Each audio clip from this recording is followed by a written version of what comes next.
भाईजान नूर खान बेस में आके गिरा है ये अटैक हुआ है Noor Khan base. The war between India and Pakistan is intensifying while Donald Trump is posting on social media about his dislike of MSNBC's coverage of his awful tariff war against the world. That's what Donald Trump is doing. If he's even able to stay awake, it looks like he was falling asleep over the past few days in the Oval Office. And when he was handed executive orders, he looked at them and he was like, what am I signing? What is this? But as I said at the outset, the war, India and Pakistan, is intensifying. Indian missiles are striking in air bases that are increasingly closer to Islamabad. I mean, they're attacking areas in Pakistan like Lahore, which is the second largest city and one that is fully undisputed. Meanwhile, Pakistan has announced through their state-run television that it is launching retaliatory strikes against India. As our editor-in-chief Ron Filipkowski writes, so when does the winning start?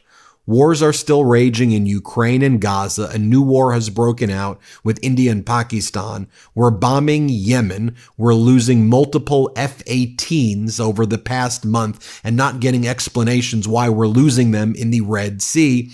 We've had about 7 or 8 Reaper drones shot down by the Houthis. Our allies and trading partners hate us. Our economic growth is negative. Prices are going up. Iran is close to a nuke.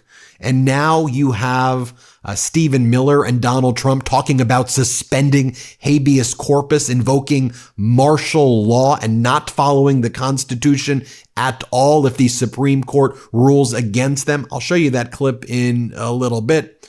But here is a very addled, a very disoriented, a very fatigued Donald Trump getting handed an executive order on Friday, and he literally doesn't know what the hell he's even signing. He's like, what do they do? We're talking about refrigerators or freezers? What? Here, watch this. Let's play it.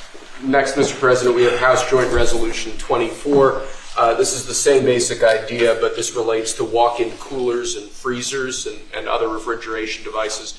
Again, last-minute Biden-era regulation that hits ordinary Americans hard. And what did they do?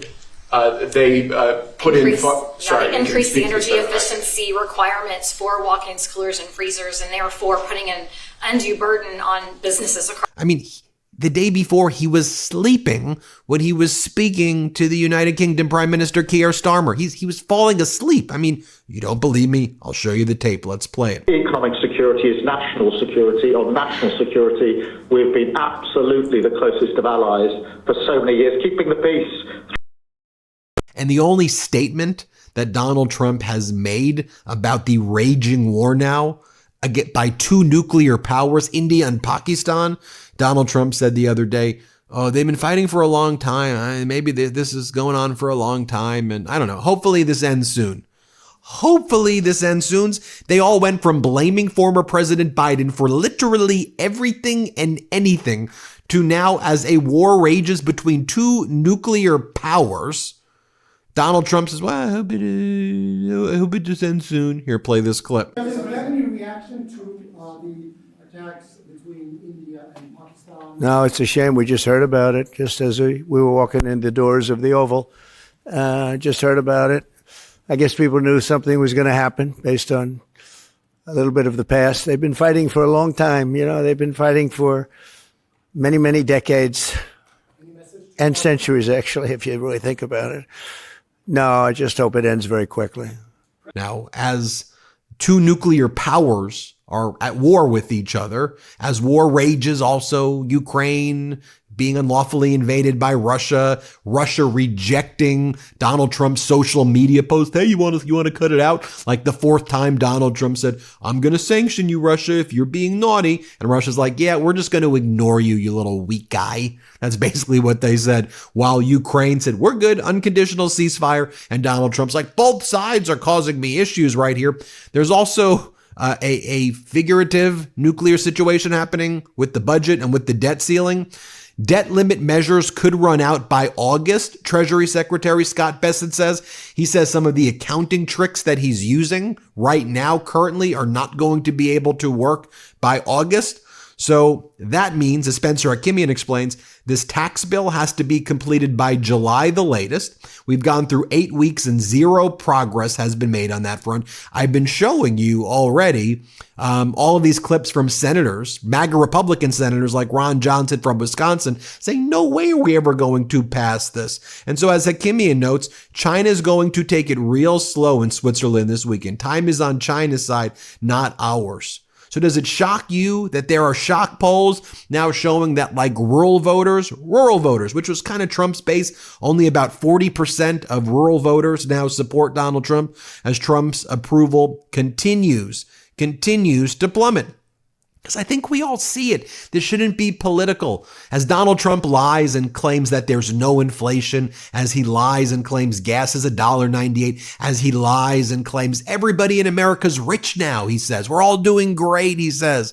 He says that everyone's able to afford homes. Things are amazing. We're all doing perfect, is what he says. We all know that's a lie. We can look at our bank accounts. We can see what is actually happening. We can look at the store shelves. We know inflation is raging. We know housing is not affordable. While Donald Trump and his family have made $4.5 billion off of meme coins and crypto and doing deals with Qatar and Abu Dhabi's fund and Saudi Arabia's sovereign wealth fund. So a reporter asks Trump's top propagandist, Caroline Levitt, about Trump selling meme coins. He keeps doing meme coin posts. She goes, that's fine. Here, play this clip. For having me, Caroline. The president posted another ad this week for his Trump meme coin. The group that's running that coin is encouraging people to buy in order to win a dinner this month with the president. Why is the president planning to attend a dinner for the top investors in his coin? Look, the president is abiding by all conflict of interest laws. The president has been incredibly transparent with his own personal financial obligations throughout the years. The president is a successful businessman, and I think, frankly, it's one of the many reasons that people reelected him back to this office. There are at least some people who are buying this coin who seem to view it as an opportunity to influence the president's views. There was a logistics company this week that said they would buy $20 million in the coin in order to advocate for free trade between the U.S. and Mexico. If buyers are buying for that reason, are they wasting their money? Look, I can assure you the president acts with only the interests of the American public in mind, putting our country first and doing what's best for our country, full stop. That's his intention, and that's what he's focused on. Chris? And then Donald Trump gaslights us all by posting, the problem with even a tiny increase for the rich, which I would graciously accept in order to help people, is that then radical left Democrats would say, read my lips. So I'm not going to give you any tax cuts, or I'm not going to tax the rich. I'm going to tax the poor, and I'm going to do the largest regressive tax cut with my tariffs. I would have done a tax on myself, but I don't want anyone to say read my lips. You literally don't pay your taxes, Donald. It took the Democrats years to get your tax returns before, and what it showed was that for like many years you were paying $0 in income tax or $750. Yes, $0 or $750. Here was Donald Trump announcing an 80% tariff on China earlier, that he was thinking about lowering it to 145%. Then later in the day, Donald Trump said, actually, now I'm thinking about doing it. Commerce Secretary Howard Lutnick said, maybe 37%. I think this guy, Justin Wolfers, an economist at Michigan, says it best. We need to stop referring to what Trump is doing as deals. Like, they're not deals. He's the arsonist who set things on fire, and now he wants to somewhat put out fires that he created. Those aren't deals. So stop buying into this framing that these are deals. Here, play this clip. How important to Donald Trump, aside from, the big one, which is the deal with China, how important are these other deals? Japan, South Korea, for example. I think it's time to stop calling these things deals. Korea has a deal with the United States. It has a free trade agreement. In fact, a free trade agreement that it renegotiated under the previous President Trump. So Trump is going to impose a 10% tariff, effectively violating the deal, unilaterally doing so. And then he's going to say to the Koreans, is there anything that I can do to carve out enough that you're willing to come over to the White House for a humiliating photo opportunity with me? So this isn't deal making. This is dictating what the president's doing as he rips up deals. So I want to show you two things right now. First, here's the clip of Stephen Miller, Donald Trump's top advisor, saying that he's considering suspending habeas corpus. So you can see this clip. Let's play it. Well, the Constitution is clear, and that, of course, is the supreme law of the land, that the privilege of the writ of habeas corpus can be suspended in a time of invasion. So I would say that's an option we're actively looking at. Look, a lot of it depends on whether the courts do the right thing or not. At the end of the day. Now let me share with you, just so you see, this is footage of Pakistan's military firing on in India, while Donald Trump is out there, posting many trade deals in the hopper. All great, everybody. Here, play this clip. Bismillahirrahmanirrahim. Today on 10th May at the time of Fajr, we have given a strong punch to our coward enemy. Alhamdulillah.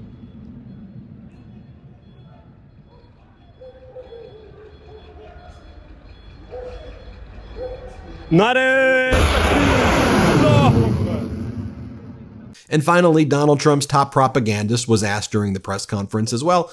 So is Donald Trump's going to the Middle East to meet with Saudi Arabia, Qatar, United Arab Emirates, Abu Dhabi, the people who invest in his personal businesses? Like, do you think that's an issue? And then Caroline Leavitt snaps on the reporters like, no, how dare you make the implication? He's sacrificing. What do you mean he's sacrificing? He's gotten so rich off of the executive office, off of selling access to himself. Here, play the clip. And let me just get to the premise of your question that both of you have raised. I think it's frankly ridiculous that anyone in this room would even suggest that President Trump is doing anything for his own benefit. He left a life of luxury and a life of running a very successful real estate empire for public service, not just once, but twice. And again, the American public reelected him back to this White House because they trust he acts in the best interest of our country and putting the American public first. This is a president who has actually lost money for being president of the United States. I don't remember these same type of questions being asked of my predecessor about a career politician who was clearly profiting off of this office. That is not what President Trump does, and this White House holds ourselves to the highest of ethical standards. Phil. There you have it, folks. Let me know what you think. Hit subscribe. Let's get to 5 million subscribers. New Meidas merch drop. Check out the latest pro-democracy sticker packs, t-shirts, hats, sweatshirts, and more. All at store.meidastouch.com.